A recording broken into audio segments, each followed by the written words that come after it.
Today's 2-minute fairy tale is a version of Beauty and the Beast where the beast is a poodle. It's a German version called the Clinking, Clanking Lowesleaf. A king has 3 daughters, and like in most of these stories, he's going on a trip and he says, "What do you want me to bring back?" And the first 2 say a gold spindle and gold yarn, and the third one says a clinking, clanking Lowesleaf.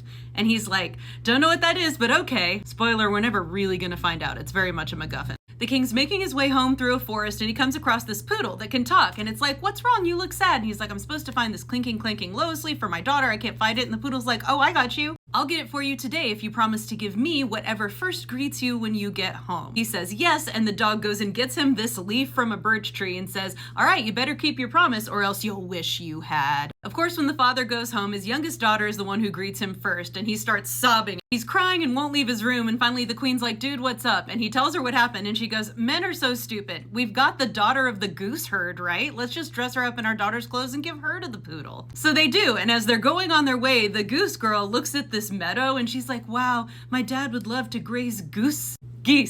My dad would love to graze his geese in this meadow." And then the dog knows that she's a fake and brings her back. They try the same thing with the broom girl. That doesn't work. He finally takes the princess back to his place. She falls asleep crying there, and when she wakes up, the dog is gone and all of her needs are met. There's plenty of food and stuff, but she's like, "I'm so lonely. I wish I could talk to anyone, even if it were a miserable, dirty beggar woman." Then a beggar woman shows up and says, "Hey, you called for a beggar woman? I'm here. In the future, don't despise us because I'm going to help you." The poodle's an enchanted prince. This is really an enchanted castle. All the animals are enchanted people, and if you are good and kind to poor people and listen to me, you'll be fine. On your wedding day, the dog's gonna try and get in your room and say 3 times, "Old tongues, old lungs." And don't let him in the door. So when the dog shows up, she keeps the door shut, she says the spell. The dog's like throwing himself against the door, and then there's a huge bang, like heaven and hell exploded. She opens the door and the dog is a handsome prince, the hut's a castle, all the animals are back to human form. She invites her family to the wedding ceremony, and then she calls "old tongues, old lungs," and the beggar woman comes in, and her sisters and her mom are like, "Ew," and she's like, "No, this chick's the best." She gives the beggar woman her own seat, has her eat from her plate, drink from her cup,